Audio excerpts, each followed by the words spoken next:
It's an absolutely wild day in the world of Magic the Gathering. Wizards of the Coast has just given us our first look at Edge of Eternities, and it is bonkers. On top of that, there is some serious Magic market panic going on right now that's caused by Final Fantasy. Magic. I am a wizard! History. I'm an old wizard! The Magic Historian. My bones hurt. Greetings, owners of fine luxury cardboard rectangles, my friends. I hope the day finds you well because we have gathered for another crazy installment of Mega Magic News. Now, Magic's not the only thing going crazy right now. You might have noticed that it looks a little bit weird on the screen, and the reason for that is, unbeknownst to me, green screens can literally explode. This thing just went kablamo literally right before I started recording this video, and it's completely messed up my flow. I don't even know what I'm gonna do now because I literally just lost my green screen. I'll talk about the story of that tonight in a live stream over on my other channel. And actually, speaking of live streams, if you missed it, yesterday we were creating flavor text for Wonders of the First cards in a live stream. So that's over on the archive. If you want to participate, you can either get in on the flavor text competition by going onto my Discord where the cards are, or checking that out over on the live stream channel. Now, the other unexpected goodness that I want to talk about is the fact that my Evoke the Art awesome Final Fantasy inspired tokens have arrived. These things are sweet, and this is the sponsor of today's video. Take your Magic collection to the next level with ultra premium custom tokens. Zaximus Studios has just released a set of Final Fantasy inspired custom tokens. You get over 50 different options that range across Magic's history. For example, if you love the Brothers War like I do, guess what? You've got a Power Stone token in here. On top of that, these tokens have an excellent feature that I haven't seen anywhere else, where when you flip them over on the backside, they actually have a spot for you to indicate how many tokens of this type you have tapped and how many you have untapped. They even have a Metal Monarch token fit for a king. Okay, I need you to edit it in so this crown just appears on my head.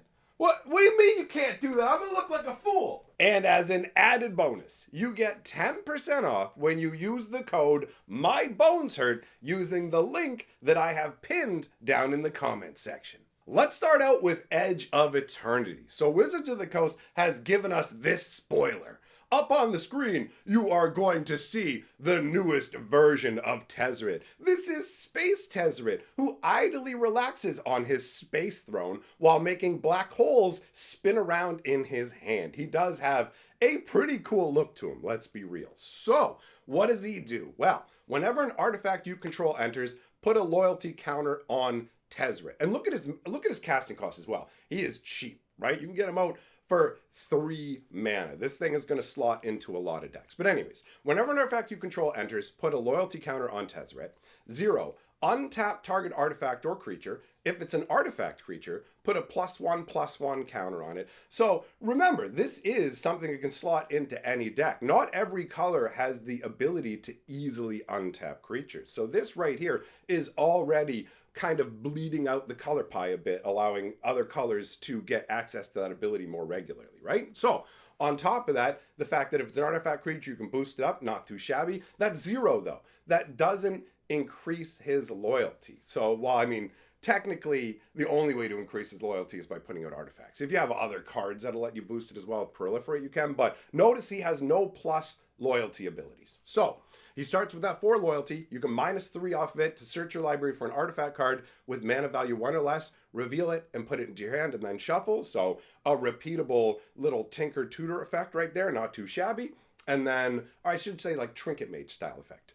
-7, you get an emblem with at the beginning of combat on your turn, put 3+1/+1 counters on target artifact you control. If it's not a creature, it becomes a 0/0 robot artifact creature. So this Planeswalker is pretty bonkers to me, right? You look at it and you go, okay, like getting loyalty counters on Tezzeret is super easy. All you have to do is generate treasure tokens, food tokens, anything along those lines, and you're going to boost them up on top of all the other crazy artifacts that are out there. This definitely looks to me like something that is aiming beyond standard, right? Like this is going to be in standard, but Wizards is targeting formats outside of standard by going, yo, you love playing with artifacts and stuff like modern and the oldest formats where all your moxes are free. You could get this guy out on the first turn easy in older formats, right? You could even Dark Ritual him out if you wanted to be a little cheeser. But we're moving in to the space era of Magic. This one's going to be a weird one, boys, because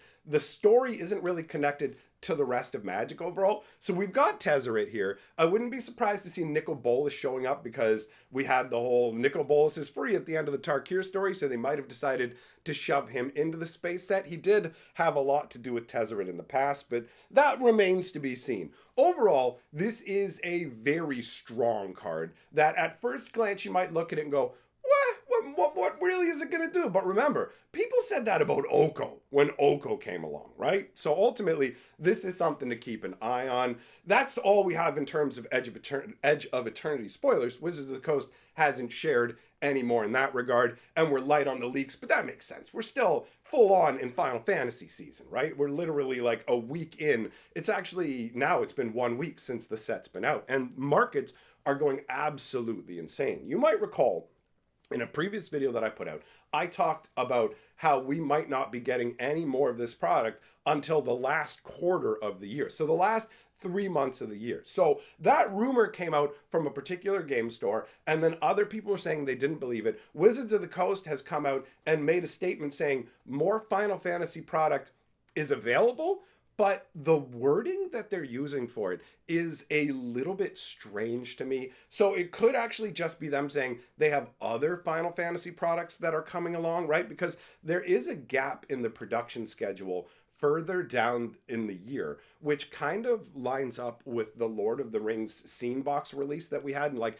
time frame wise when the Lord of the Rings was the new Universe Beyond release. So I wouldn't be surprised if there was another Final Fantasy product coming along. But Wizards, unlike with Tarkir, where they said there wasn't any more coming along and we wouldn't have more until the end of summer, so still a couple months maybe, although it might be a little bit earlier. With this one in particular, they're coming out and saying they have more Final Fantasy, but the underlying information that's being provided by game stores and distributors doesn't really add up to that. Speaking to game stores, I've been told that they have heard from their distributors they won't be able to get any more Final Fantasy until the end of the year, right? Final Fantasy is sold out in a bunch of different places. Just talking about play boxes, it is a very hit or miss kind of thing. So in some locations, it's completely cleared out. You go into the game store, you ask for Final Fantasy, they will laugh you out of the store because it's all gone, bro. Get out of here. And other people are in smaller areas. Like if you're in a major metropolitan area, probably cleared out unless your game store managed to stock up a massive amount. And remember, this is play boosters that we're talking about. Like the collector boosters are even crazier. The collector boosters have basically skyrocketed into insanity. All right, yesterday, Final Fantasy collector booster boxes hit about $1,000 a box. And we're talking US dollars, right? Like if you wanted to get that here in Canada at $1,000, that would probably be like $1,500. There is a massive disparity. But either way, it's gotten up to $1,000 yesterday. When I got up today, it had climbed up to $1,200, and there's no sign of this stopping. Unlike other sets where everybody knows the rhythm, the stuff comes out, everybody's hyped about it at the beginning, grabs what they like. Not everybody. Some people know. Chill. Take a step back. Oh, I'm going to step into my green screen. Take a step back and wait a week. Wait 2 weeks. Wait 3 weeks for the prices to settle as everybody opens their product and supply hits the market. But we've got a special kind of panic going on where people have realized, and you can see this if you go and check out, there are different circles where people talk about Magic Finance. And if you go and check out the Magic Finance circles, they're like, what is going on? I keep waiting for the cooldown. It's not coming. And somebody's like, there was a cooldown for like 2 hours one day, and that's all you're going to get. So it appears what's going on is Final Fantasy has a ton of fans with very deep pockets. Looking into it, somebody actually made the offhanded comment saying, guys, don't you get it?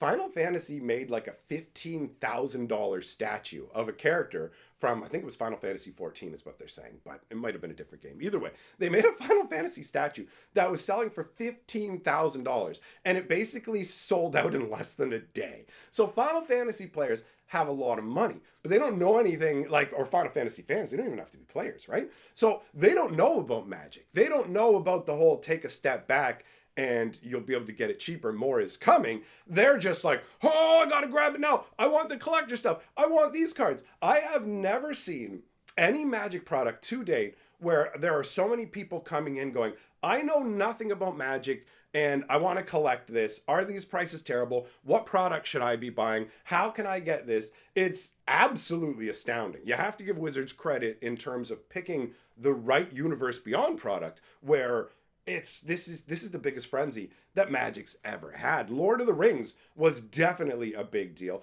A lot of that was based around the One Ring, and Wizards has learned to a degree, and this time around they've made 77 golden chocobos, and that's part of the market insanity too.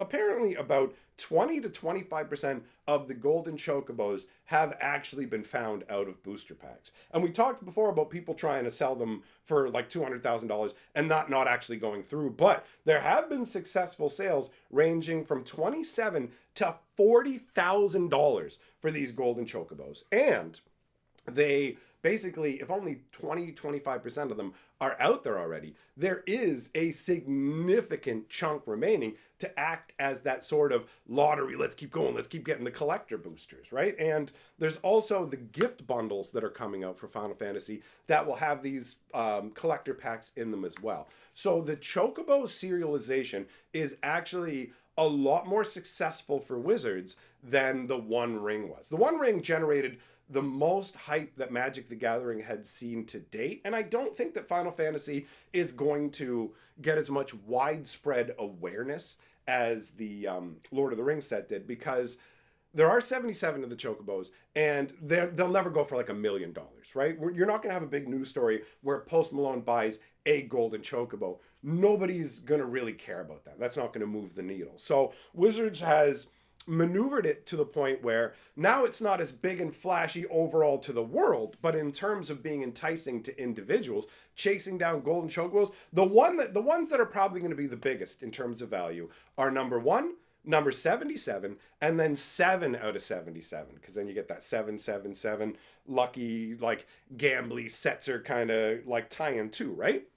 So when you look at the situation with what's going on, Wizards of the Coast has nailed it with Final Fantasy. All the market forces have come together really well, and it's caused an insane market panic where, like, not only are Final Fantasy people who know nothing about Magic coming in and just buying whatever they can get their hands on, whatever price, people who are entrenched in Magic the Gathering are noticing that this is happening and saying, I literally can't get this unless I get it now. The time to buy is now. That is how it's looking across the board when it comes to Final Fantasy. Now, obviously, there are people out there who are more well-versed in Magic financial matters and all that kind of thing. I'm a historian, not a financial analyst. So I could be wrong about this. I'm just telling you what's going on.